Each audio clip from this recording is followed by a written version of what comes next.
Abra sua Bíblia então comigo, por favor, no livro de Apocalipse, capítulo 1. Apocalipse, capítulo 1. Nós faremos a leitura a partir do verso 5 até o verso 18. Apocalipse, capítulo 1, versos 5 a 18. Eu vou começar a leitura a partir do verso 5, parte B.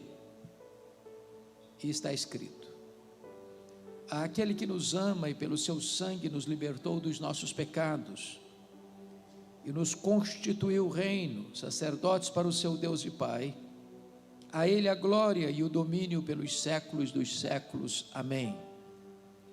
Eis que vem com as nuvens, e todo olho verá, até quantos o traspassaram. E todas as tribos da terra se lamentarão sobre ele, certamente. Amém. Eu sou o Alfa e o Ômega, diz o Senhor Deus, aquele que é, que era e que há de vir, o Todo-Poderoso. Eu, João, irmão vosso e companheiro na tribulação, no reino e na perseverança, em Jesus achei-me na ilha chamada Patmos por causa da palavra de Deus e do testemunho de Jesus. Achei-me espírito no dia do Senhor, e ouvi por detrás de mim grande voz como de trombeta dizendo: o que vês, escreve em livro e manda às 7 igrejas: Éfeso, Esmirna, Pérgamo, Tiatira, Sardes, Filadélfia e Laodiceia. Voltei-me para ver quem falava comigo, e voltado vi 7 candeeiros de ouro, e no meio dos candeeiros um semelhante a filho de homem, com vestes talares e cingido à altura do peito com a cinta de ouro. A sua cabeça e cabelos eram brancos como alva lã, como neve, os olhos como chama de fogo, os pés semelhante ao bronze polido, como que refinado numa fornalha, a voz como voz de muitas águas. Tinha na mão direita 7 estrelas, e da boca saía-lhe uma afiada espada de 2 gumes. O seu rosto brilhava como o sol na sua força. Quando o vi, caí a seus pés como morto. Porém ele pôs sobre mim a mão direita, dizendo: não temas, eu sou o primeiro e o último, e aquele que vive. Estive morto, mas eis que estou vivo pelos séculos dos séculos, e tenho as chaves da morte e do inferno. Amém. Meus amados, quando o apóstolo João escreveu estas palavras, a igreja estava vivendo os seus dias mais sombrios. Os crentes estavam sendo queimados vivos, crucificados, jogados às feras, martirizados. Este primeiro século do cristianismo foi doloroso, muito doloroso. A maioria dos imperadores romanos eram homens maus, truculentos, sanguinários. Poderíamos fazer uma breve retrospectiva para entendermos melhor.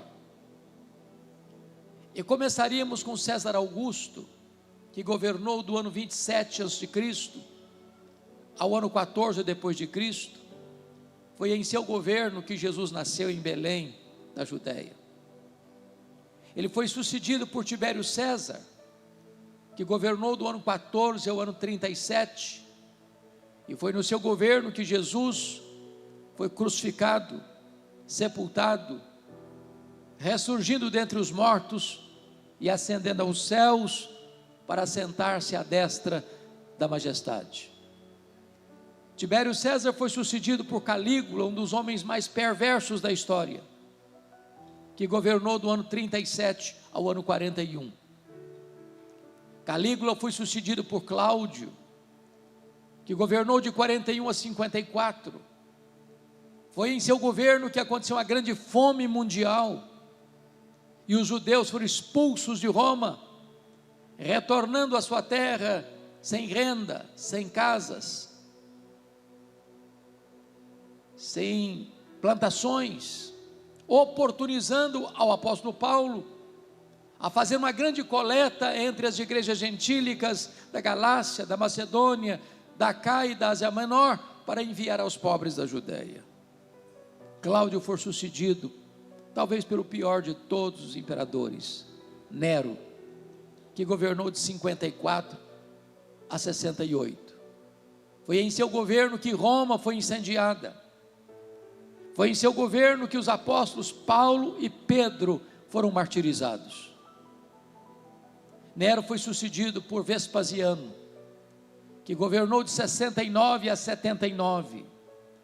Foi no governo de Vespasiano que Jerusalém foi destruída, que o templo foi arrasado, e que os judeus foram dispersos pelo mundo na mais longa diáspora, desde o ano 70 a 14 de maio de 1948.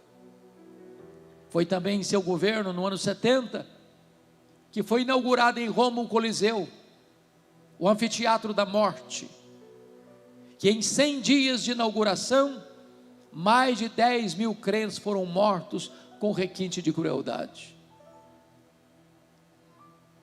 Vespasiano foi sucedido por Tito Flávio, que governou de 79 a 81, o mesmo general que destruiu Jerusalém, agora assume o comando do Império Romano. Tito Flávio foi substituído por Domiciano, que governou de 81 a 96. O primeiro imperador a arrogar para si o título de Senhor e Deus, tão mau e tão perverso, que foi chamado de segundo Nero, ou Nero redivivo. Foi este imperador que deportou o apóstolo João, então pastor da igreja de Éfeso, para uma colônia penal, para uma ilha vulcânica do mar Egeu, a ilha de Patmos. Vale dizer que a essas alturas, todos os demais apóstolos estavam mortos, e mortos pelo viés do martírio. João era o último representante do colégio apostólico. A intenção do imperador Domiciano, certamente, era calar a voz do último apóstolo de Jesus, e jogar uma pá de cal na igreja tão sofrida. Mas quando João, estavam com todas as portas na terra fechadas para ele, Deus abriu uma porta no céu, e disse: sobe para aqui, e eu te mostrarei umas coisas que talvez aconteçam. Eu te mostrarei umas coisas que podem acontecer. Eu te mostrarei as coisas que devem acontecer. Mesmo nos dias mais sombrios da história, não são os poderosos deste mundo que têm as rédeas nas mãos. É o Deus Todo-Poderoso que está assentado no trono, e é Ele quem governa a história e protege a sua igreja.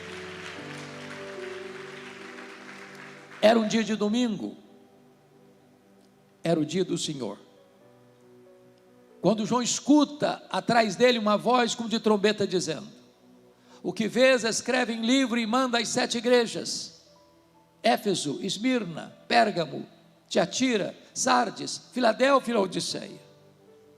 Quando ele se volta para ver quem falava com ele, ele não vê quem falava com ele. Ele vê os 7 candeeiros, ele vê as 7 igrejas, e no meio dos candeeiros um semelhante a filho de homem. Quem é este que João vê no meio das igrejas? Este é tudo no tempo e na eternidade. Este é tudo na história e na igreja. Este é tudo no Antigo e no Novo Testamento. Este é a semente da mulher, o descendente de Abraão, o cordeiro da Páscoa, a coluna de nuvem, a coluna de fogo, o maná que caiu do céu, a água que brotou da rocha. Este é simbolizado pelo tabernáculo, pela arca da aliança e pelo templo. Este é simbolizado pelas festas e pelos sacrifícios. Este é simbolizado pelo sábado. Este é o Messias prometido. Este é o maravilhoso conselheiro, Deus forte, o Pai da eternidade, o príncipe da paz. Este é o sol da justiça e a brilhante estrela da manhã. Este é o verbo que se fez carne e habitou entre nós. Este é o Cordeiro de Deus que tira o pecado do mundo, o Cordeiro que foi morto, mas está vivo pelos séculos dos séculos. Este é o primeiro, este é o último, este é o alfa, este é o ômega, este é aquele que era, que é e que há de vir. Este é o Rei dos reis, este é o Senhor dos senhores, este é o noivo da igreja, este é a razão da nossa vida, a nossa esperança, a nossa paz, a nossa justiça, a razão do nosso viver. Este é Jesus, a quem adoramos nesta noite. Eu gostaria de tratar de 3 lições à luz desse texto com vocês. A primeira lição é quem é Jesus. A segunda lição, o que fez Jesus. A terceira lição, quais são as implicações destas 2 verdades anteriores: quem Jesus é e o que ele fez. Vamos ver em primeiro lugar quem é esse Jesus. Remeto vocês inicialmente ao verso 13. Está escrito: e vi no meio dos candeeiros um semelhante a filho de homem. E a primeira verdade a destacar é que ele é onipresente. Ele está ao mesmo tempo em Éfeso, ao mesmo tempo em Esmirna, ao mesmo tempo em Pérgamo, ao mesmo tempo em Tiatira, ao mesmo tempo em Sardes, ao mesmo tempo em Filadélfia, ao mesmo tempo em Laodiceia, ao mesmo tempo aqui nesta igreja, nesta noite. Ele está aqui, ele está presente, e é porque ele está presente que você e eu viemos para cá. Os estudiosos dizem que o nosso universo tem mais de 93 bilhões de anos-luz de diâmetro. E eu tenho que concordar com o primeiro-ministro da Holanda, Abraham Kuyper, quando disse: nesse vasto e insondável universo, não há sequer 1 centímetro onde Jesus não possa dizer: eu criei isso aqui, eu sou dono disso aqui, eu estou aqui. Ele está em toda parte. Ele está aqui nesta noite. A segunda verdade está aí no versículo 14, quando diz: a sua cabeça e cabelos eram brancos como a alva lã, como neve. O que significa?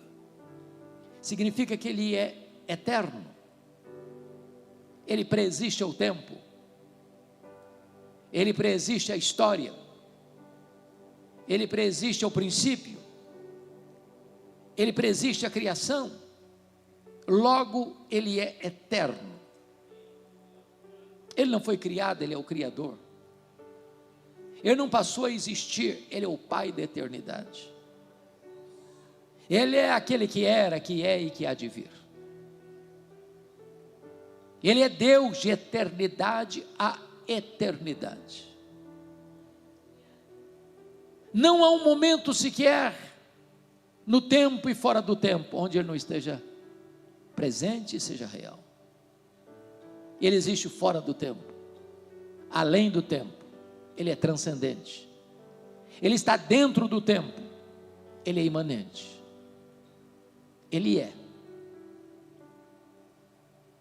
ele será, ele sempre foi, ele é eterno. Mas notem comigo o versículo 14, na parte B, que diz que os olhos são como chama de fogo. E o que significa isso? Significa que ele é onisciente, ele tudo sabe, ele tudo conhece, ele a todo sonda, ele conhece o revelado e conhece o oculto, ele conhece o cognoscível e o incognoscível, ele conhece o que a ciência já descobriu, o que a ciência há de descobrir e o que a ciência talvez jamais descobrirá.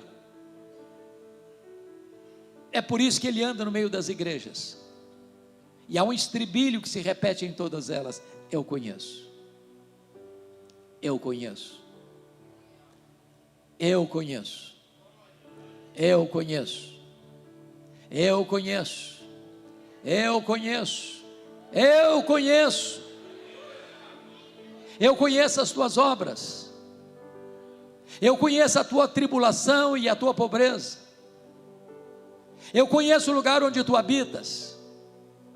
Ele conhece o seu nome, Ele conhece o seu passado, Ele conhece o seu presente, Ele conhece o seu futuro, Ele conhece as suas dores, Ele conhece as suas lágrimas, Ele conhece as suas angústias, Ele conhece as suas noites indormidas, Ele conhece as suas madrugadas insones, Ele conhece os seus pesadelos, Ele conhece a sua dor, Ele conhece você por dentro e por fora, Ele conhece totalmente, exaustivamente, e apesar disso, Ele ama você.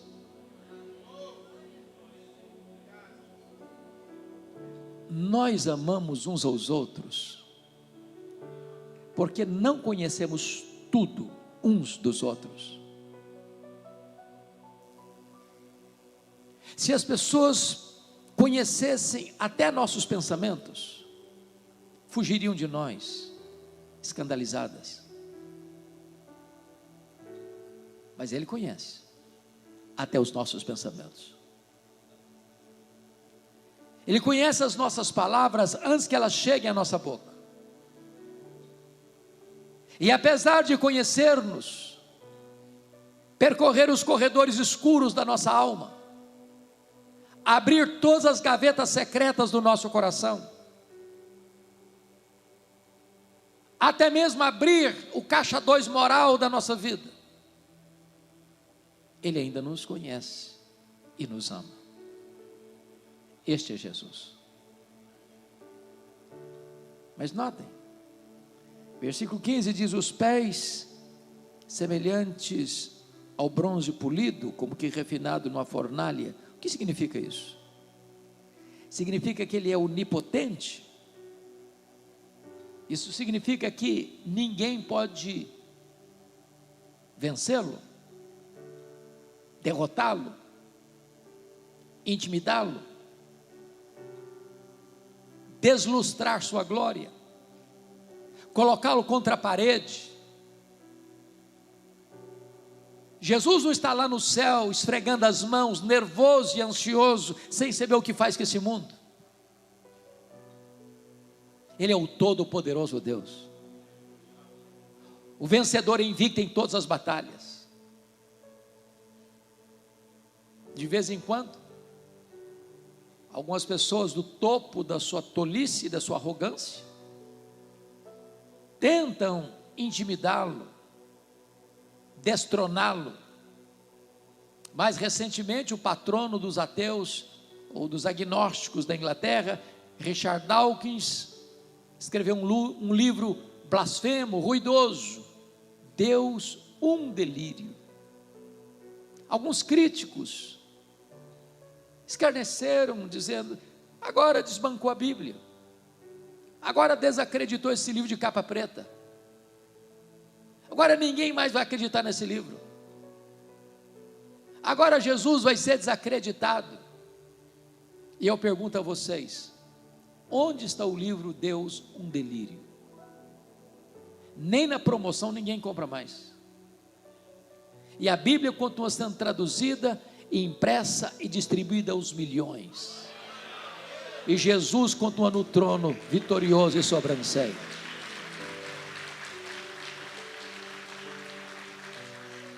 O carnaval brasileiro de 2025, em muitos lugares do Brasil, em muitas escolas de samba, fizeram apologia ao diabo, uma tentativa de desmerecer Jesus. Há algum tempo em São Paulo, no carnaval, encenaram o diabo arrastando Jesus pelos cabelos rua fora, achando que com isso vai derrotar Jesus. A cena que eu vejo, pastor Alex, é do Salmo 2. Jesus lá em cima olhando essa cena bizarra e blasfema, e rindo, porque é Ele, Jesus, quem dá a vida e quem tira a vida. Ele é quem exalta e quem humilha. Ele é quem põe no trono e quem faz apiar do trono.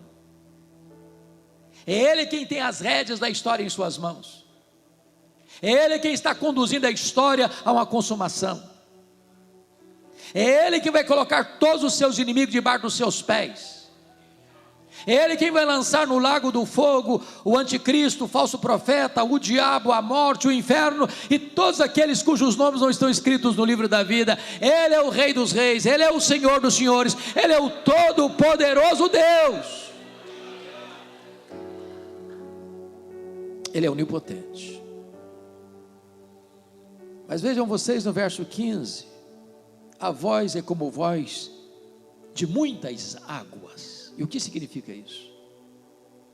Significa que a sua voz é poderosa e irresistível. Sem matéria pré-existente, Ele criou todas as coisas. O universo tão vasto e insondável pelo poder da sua palavra, chamando à existência as coisas que não existiam. Na linguagem bíblica, sua voz é tão poderosa que ela faz tremer o deserto, que ela despedaça os cedros do Líbano, despede chamas de fogo. Esta voz é tão poderosa que Ele dá uma ordem, o sol para, as estrelas aparecem, cada uma convocada pelo seu nome. Ele dá uma ordem, o mar sossega. Ele dá uma ordem, o vento cessa. Ele dá uma ordem, a enfermidade tem que interromper o seu fluxo. Ele dá uma ordem, os demônios têm que bater em retirada. Ele dá uma ordem, os anjos saem para obedecê-lo. E essa voz poderosa ecoa aqui nesta noite, que emana da sua palavra.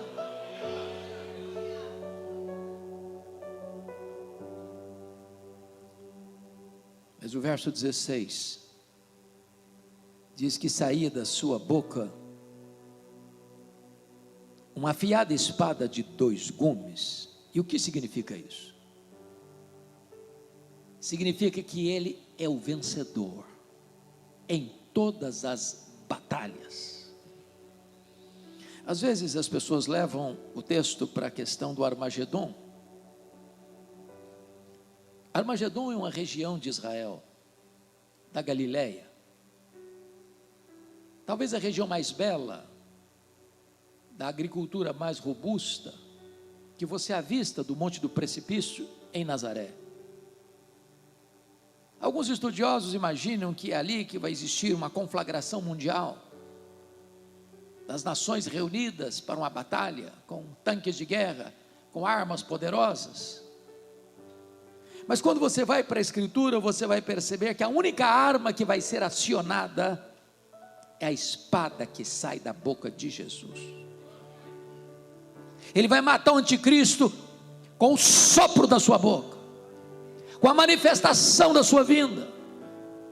Ele não precisará de armas humanas, por mais poderosas que sejam, para vencer. Ele vai vencer o anticristo e os exércitos do mal com a manifestação da sua vinda. E Ele vem com majestade e glória e coloca todos os seus inimigos debaixo dos seus pés. Este é o Jesus a quem adoramos e servimos, é o todo-poderoso Deus.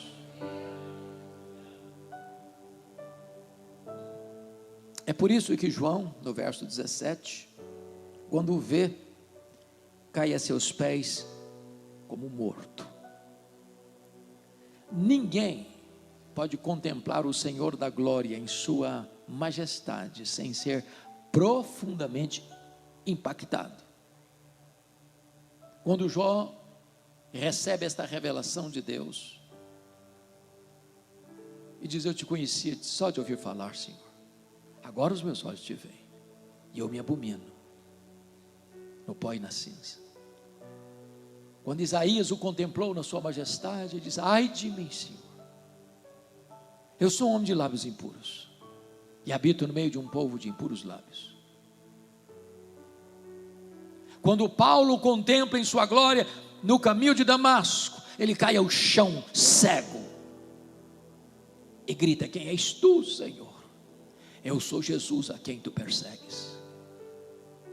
Quando João o vê na ilha de Patmos, embora seja o mais íntimo discípulo de Jesus, cai como morto aos seus pés.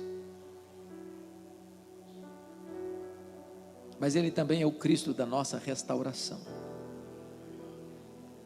porque ele, sendo tão glorioso, com o seu rosto brilhando como o sol na sua força,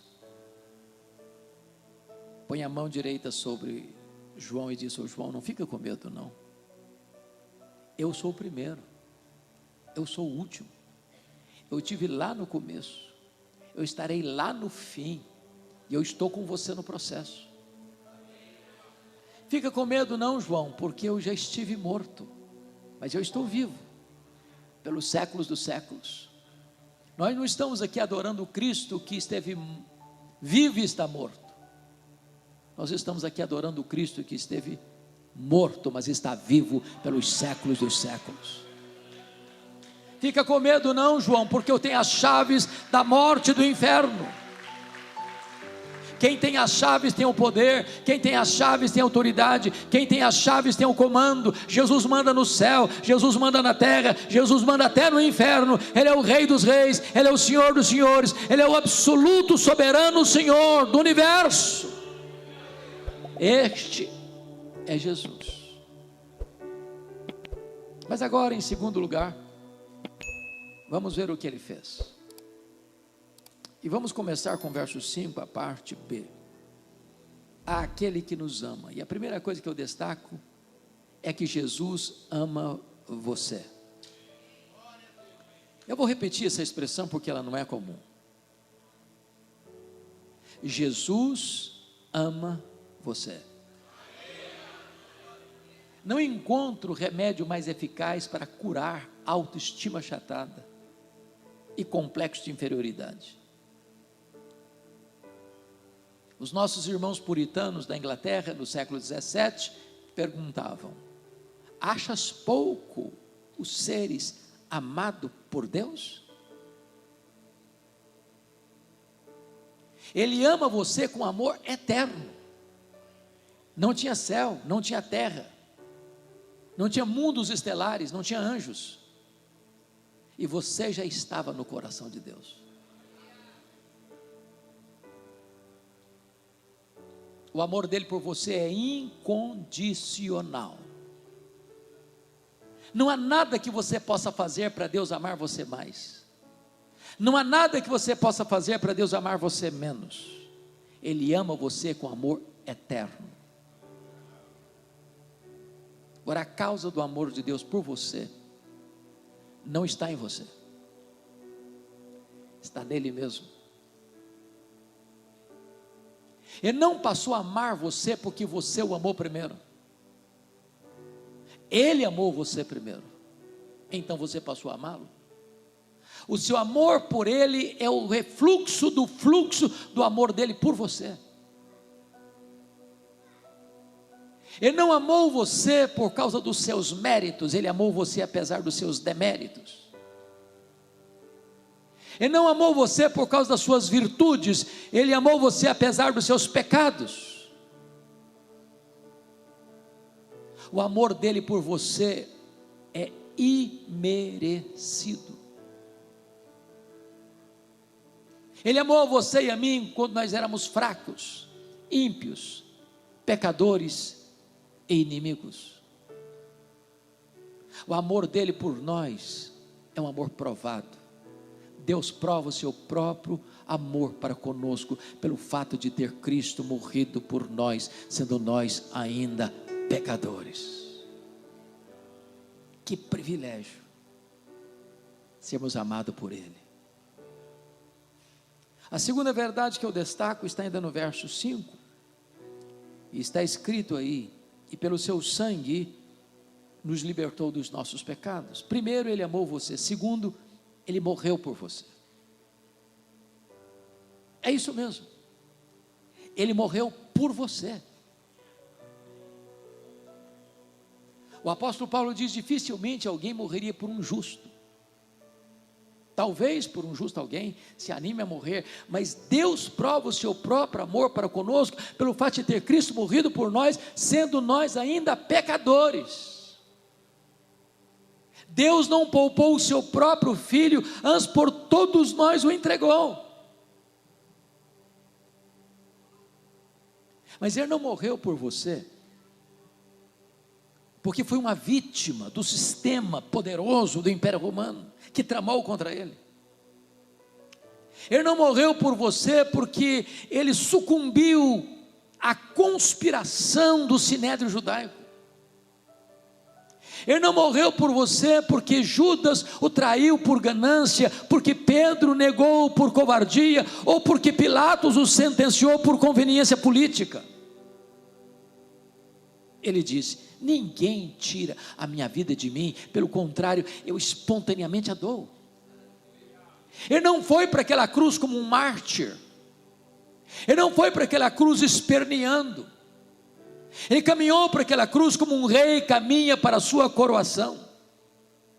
A Bíblia diz que ele não levou em conta a vergonha, a ignomínia da cruz, pela alegria que lhe estava proposta, a alegria de morrer por você, e de comprar você com o seu sangue, e dar a você a vida eterna.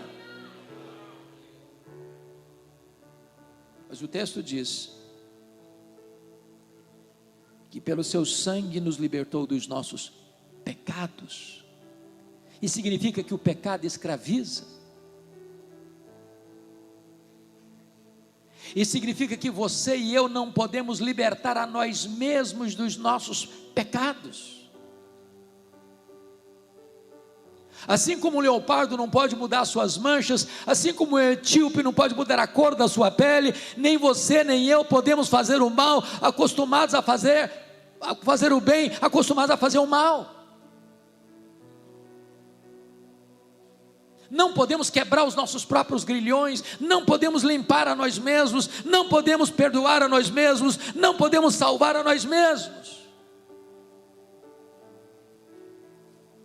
Nenhuma igreja pode livrar você do pecado, nenhuma religião pode livrar você do pecado, nenhuma terapia psicológica pode livrar você do pecado, nenhum divã de psicanalista pode livrar você do pecado, nenhuma terapia psicológica pode livrar você do pecado, nenhum conceito humano pode livrar você do pecado.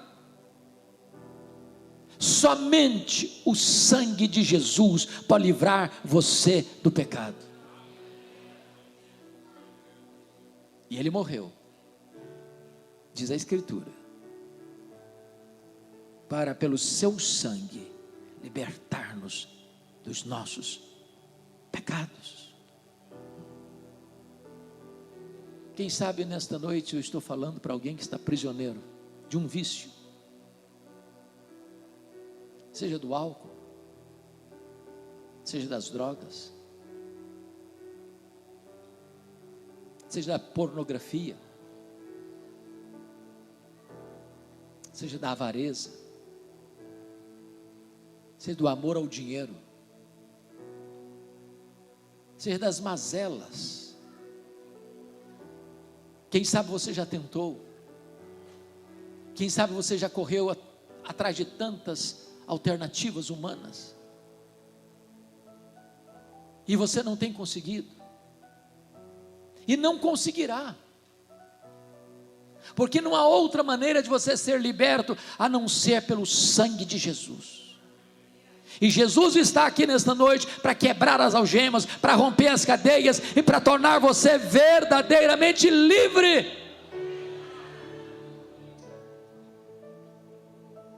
Terceiro lugar, primeiro, Jesus morreu por você. Primeiro, Jesus amou você. Segundo, Jesus morreu por você. Terceiro, Jesus exaltou você. Versículo 6, está escrito: e nos constituiu reino, sacerdotes para o seu Deus e Pai. Todos vocês sabem que lá na antiga aliança, nenhum rei podia ser sacerdote, nenhum sacerdote podia ser rei, exceto Melquisedeque, que era um tipo de Cristo. O rei Uzias, do topo da sua arrogância, depois de 5 décadas no poder, quis usurpar o ofício sacerdotal e entrou no templo para queimar incenso, e Deus o carimbou com a lepra até a morte. Mas agora vem Jesus, e ele tem o ofício de profeta, de sacerdote e de rei. E agora você que crê em Jesus é constituído por ele rei e sacerdote. Corre nas suas veias mais do que sangue azul. Você é filho do Rei dos Reis e do Senhor dos Senhores. O véu do templo foi rasgado de alto a baixo, e agora você não precisa de que alguém represente você diante de Deus. Você não precisa de um guru espiritual. Você tem livre acesso à sala do trono. Você pode falar com Deus a qualquer hora, em qualquer lugar, em qualquer circunstância. Você é sacerdote real. Você já está sentado com Cristo nas regiões celestes, acima de todo principado e potestade. Ele exaltou você. Mas em quarto lugar, ele amou você, ele morreu por você, ele exaltou você, e em quarto lugar, ele voltará para você. O versículo 7 diz: eis que vem com as nuvens e todo olho o verá. Aqui está, irmãos, o pináculo da nossa esperança, a acrópole da nossa fé. Aqui está a consumação da nossa redenção. Jesus voltará. Nesse mundo tão turbulento, com cólicas intestinais, com decepções crescentes a cada dia, é importante você saber que Jesus voltará. A história não está à deriva, a história não está dando voltas, a história avança para a sua consumação final, e a vitória de Cristo e da sua igreja. Como ele voltará? Ele voltará pessoalmente. O mesmo Jesus que subiu é o que vai descer. Como ele voltará? Ele voltará visivelmente, todo olho o verá. Vai ser o fato mais público da história. Nenhuma montanha tão alta, nenhum vale tão profundo, nenhuma caverna tão escura poderá ocultar alguém da manifestação visível do Senhor Jesus Cristo, quando ele rasgar os ares, aparecer nas nuvens com grande majestade e glória. E é por isso que ele diz: vigiai, porque você não sabe qual dia, se vai ser de tarde, se vai ser de noite, ou se vai ser de manhã ao cantar do galo. Eu posso lhes garantir uma coisa: Jesus voltará de tarde, Jesus voltará de noite, Jesus voltará de manhã. É uma questão de fuso horário. Se ele voltar de manhã no Brasil, ele volta de noite no Japão. Se ele voltar de manhã no Brasil, ele volta de tarde na Europa. Ele volta de manhã, ele volta de tarde, ele volta de noite. Eu não sei o dia, eu não sei a hora. É preciso vigiar. Mas ele voltará também audivelmente. Ouvida a voz do arcanjo e ressoada a trombeta de Deus, ele descerá dos céus. Vai ser o fato mais público e vai ser o fato mais sonoro da história. Mas ainda, ele voltará repentinamente. Vai ser como um relâmpago que risca os céus do oriente ao ocidente. Na linguagem de Paulo, vai ser como abrir e fechar de olhos, num instante, num átomo de tempo. Não vai dar para você se preparar de última hora, ou você tem azeite na sua lamparina, ou não haverá mais tempo. Ele voltará também inesperadamente. Vai ser como um ladrão, que não manda um WhatsApp para você dizendo: tal dia, tal hora eu chego na sua casa, prepara um cafezinho, um pão de queijo que eu estou chegando. Jesus disse que vai ser como nos dias de Noé, onde as pessoas compravam, vendiam, casavam-se e davam-se em casamento, até que o dilúvio chegou. E o que Jesus quis dizer com isso? Eu pergunto a vocês, que mal há em comprar e vender? Que mal há em casar e dar-se em casamento?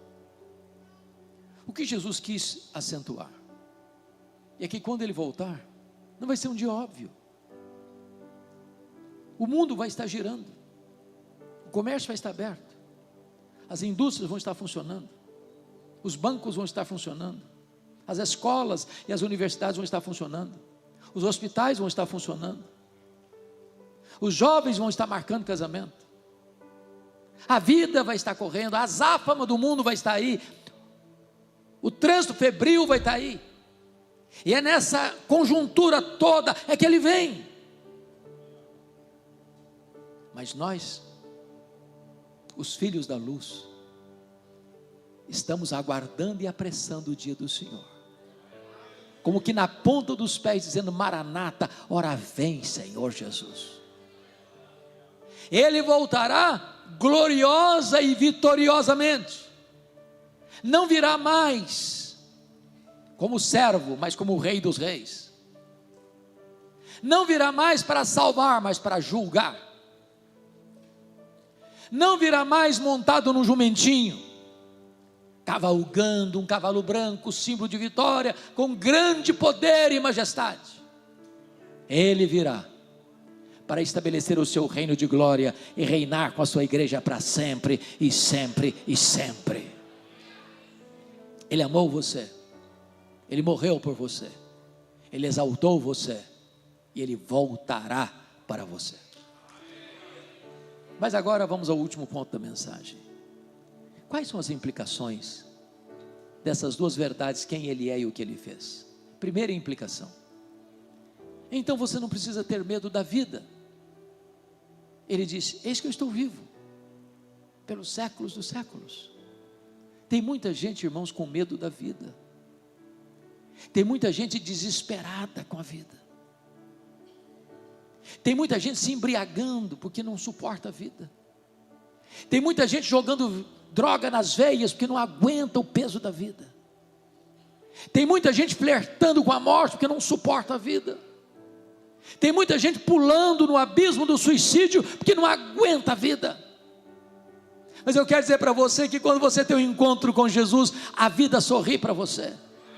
Você celebra a vida, porque viver é algo extraordinário. Você acorda de manhã e diz: este é o dia que o Senhor fez, alegremo-nos e regozijemo-nos nele, porque Ele é a própria vida. Ele veio para lhe dar vida e vida em abundância. Só Ele, só Ele, só Ele pode dar a você a vida eterna.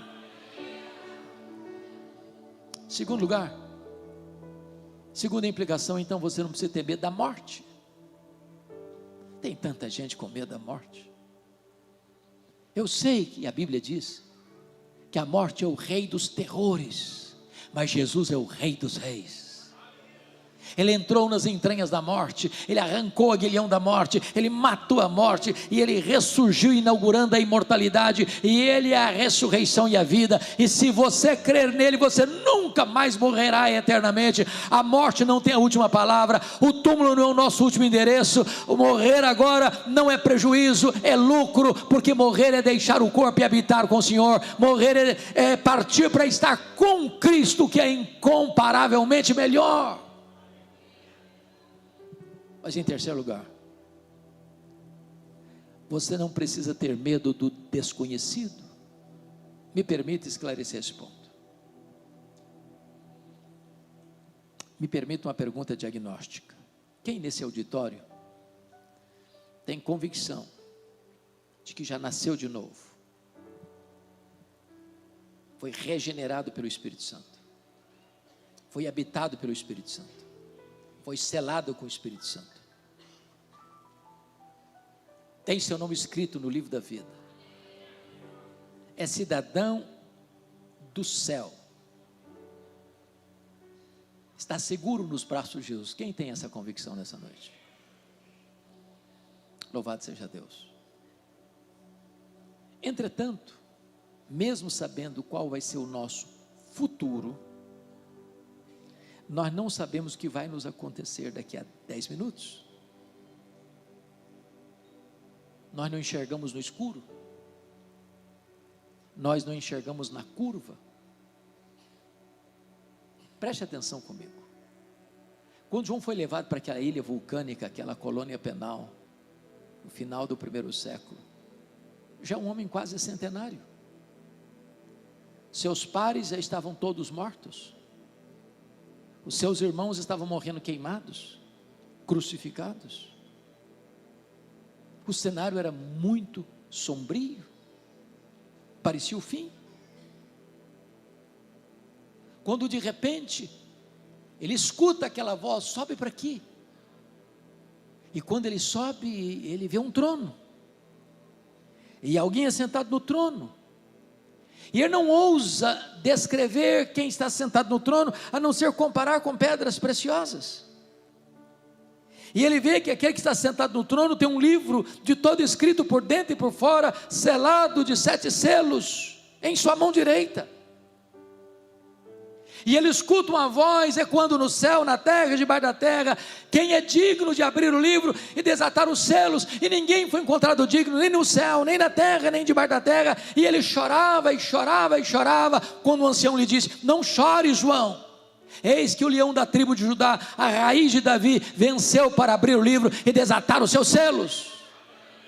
E então o leão da tribo de Judá pega o livro da mão daquele que está sentado no trono e abre os seus selos, e as trombetas tocam, o quarteto do mal se levanta, o diabo, o anticristo, o falso profeta, a grande Babilônia, as taças da ira de Deus são derramadas, e então o quarteto do mal cai em ordem inversa, e a cena que se vê é Jesus em majestade e glória, descendo das nuvens com grande poder, para reinar com a sua igreja, e para colocar todos os seus inimigos debaixo dos seus pés, e Jesus reinando com a sua igreja, para sempre, e sempre, e sempre, e sempre, e sempre.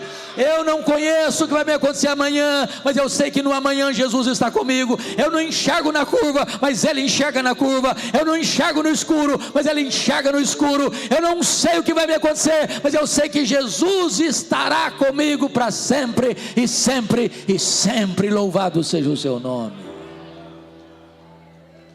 Mas finalmente, em quarto e último lugar, eu não preciso ter medo da vida, eu não preciso ter medo da morte, eu não preciso ter medo do desconhecido, e eu não preciso ter medo da eternidade. Eis que eu estou vivo pelos séculos dos séculos. Quando os milênios rolarem nas dobras do futuro, Ele estará lá, e você e eu estaremos lá com Ele, contemplando-o, servindo-o, conhecendo-o, reinando com Ele, sem lágrima, sem dor, sem luto. Nem toda a eternidade será suficiente para esgotarmos o conhecimento dEle. Nos deleitaremos nele. Ele será a nossa vida, a nossa alegria, e nós estaremos com Ele pelos séculos dos séculos. Este é o Jesus que nos amou, que morreu por nós, que nos deu livre acesso à sala do trono, que voltará para nós